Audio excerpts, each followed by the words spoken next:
प्रणाम सर। आपके बहुत से स्वरूप हमने देखे हैं सर। अब हम जानना चाहते हैं अभी जो उत्तराखंड एंड हरियाणा में हो रहा है उसके बारे में आप क्या जानते हैं। धन्यवाद। अ, राम राम सबको।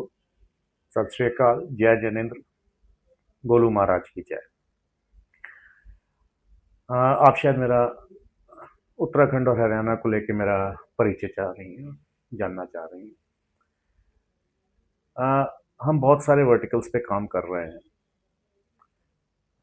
जैसे झटका पे, बलूचिस्तान पे, इसराइल पे और कई विषयों पे। एक वर्टिकल हमारा है पहाड़ी पहचान। मैं पहाड़ी पहचान पे काम कर रहा हूँ। पहाड़ी पहचान का अर्थ ये है, जब कोई भी प्रवास करता है, और पहाड़ से बहुत प्रवास हुआ है उत्तराखंड से। पहली पीढ़ी अपनी भाषा भूल जाती है, अपनी जो पहली पीढ़ी बाहर पैदा होती है रहती है। दूसरी संस्कार भूल जाती है, और तीसरी फिर धर्म से बाहर हो जाती है। फिर हम उसमें कई उसके फिर कई नतीजे निकलते हैं, जैसे लव जिहाद, ये वो वगैरह वगैरह। तो जहां जहां प्रवासी पहाड़ी ज्यादा हैं, वहाँ वहाँ हमने पहाड़ के लिए एक कुमाऊँ भाषा, गढ़वाली भाषा, ताकि बच्चे अपनी भाषा सीख सकें। और जो बच्चियां हैं वो बाहर से बाहर वो पहाड़ी तरीके से अपने साड़ी या वो नहीं पहन पाती, वो शादी होती है तो बुआ मामी चाची को ढूंढती हैं। अपने खान पान पहाड़ का छूट जाता है, सब जगह हर एक का छूट जाता है जब वो बाहर जाता है। तो हमने पहाड़ से एक ये शुरू करा है इनिशिएटिव कि उत्तराखंड का हम कल्चर रिवाइव करना चाहते हैं। साज जो बहुत पीछे छूट गए उनको लाना चाहते हैं। ये तो रही।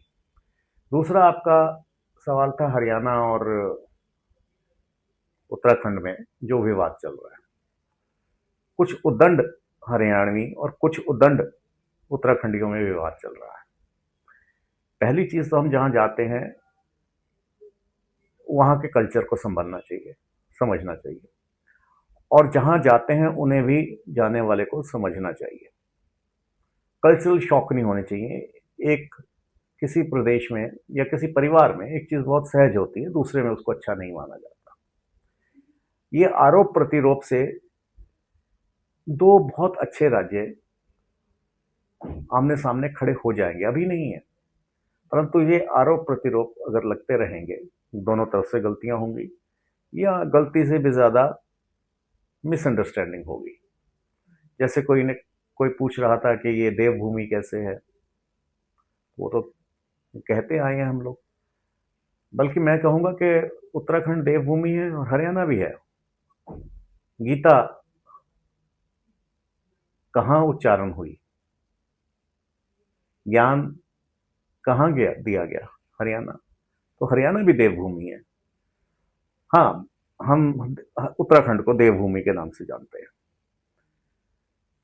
दूसरी बात, उत्तराखंड में अब एक, क्योंकि पहाड़ी लोग जरा जल्दी रिएक्ट नहीं करते, देर से करते हैं पर अच्छी तरह करते हैं। जैसे मैं कह रहा था, पहाड़ी लोग इतनी जल्दी रिएक्ट नहीं करते, करते हैं देर से करते हैं, अच्छी तरह करते हैं, एकदम कूद नहीं पड़ते। तो पहाड़ी लोगों को आ, ये समझने में या इसके ऊपर एक्शन लेने में थोड़ी देर लग गई कि जो वहां पे लव जिहाद चल रहा है, जो जिहाद चल रहा है, जो उसका पहाड़ों का जो रूप बदला जा रहा था, धार्मिक रूप, अब पहाड़ी लोग उसके एक्शन में आए। बहुत अच्छे काम करे उन्होंने। इसी तरह हरियाणा में भी एक जागरूकता आई। अब दोनों तरफ से जागरूकता विधर्मियों के खिलाफ आई, एंटी सोशल एलिमेंट्स के खिलाफ आई।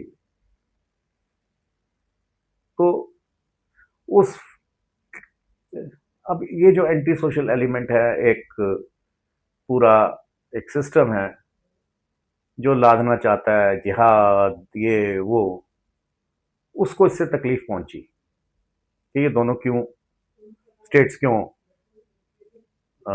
जागरूक हो गए, आप देख ही रहे होंगे। तो क्यों ना एक ऐसा करा जाए कि इनको आपस में भिड़ा दिया जाए। हो सकता है झड़पें होती रहती हैं, उत्तराखंड से होती रहती है, आपस में लोगों को झगड़ा होता है, मानव है, प्रकृति है, स्वभाव है लड़ने का, भाई भाई में भी होता है, हरियाणा में भी होते रहते हैं। मगर इसको इस तरह से पेश करना कि हरियाणा वर्सेस उत्तराखंड और या उत्तराखंड वर्सेस हरियाणा, ऐसा नहीं है। और ऐसा जो पेश कर रहे हैं, कुछ तो अपने रेटिंग के लिए कर रहे हैं, कुछ मूर्खता में कर रहे हैं, कुछ उत्तेजित होकर कर रहे हैं। मगर इन सब के पीछे फायदा किसको हो रहा है? जिहाद तंत्र को। तो इस जिहाद तंत्र का हिस्सा ना बनिए। वो जो चाहते हैं वही ये चाहते हैं कि आपस में लड़ें, ये मत करिए। और दो बिल्लियों की लड़ाई और बंदर की कहानी आपने सुनी होगी। ये जो भी बंदर सिकंदर फिकंदर जो कुछ भी हैं, पहले इनसे निपटना है।